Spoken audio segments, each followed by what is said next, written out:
So, little update on the WR450f CHEAPO project. Thought I had it pretty much figured out. It was a little touchy to start, but it would always start. And rode it, felt great, loved it. Thought I had it figured out.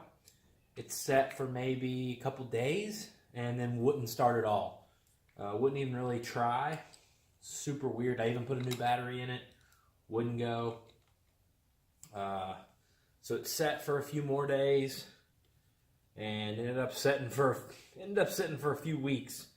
And I finally got time to tear into the carburetor. I thought maybe there's something I need to change, something I need to do. Turns out the pilot jet was clogged again. I'm hoping that's what it was. I couldn't see through it at all. Cleaned it out. It's got a 172 RD main. It's got a 48 pilot. And I checked the fuel screw. It was like 3 turns out, which seems kind of a lot to me. So I set it at 2 turns out. I cleaned the jet, put it back in.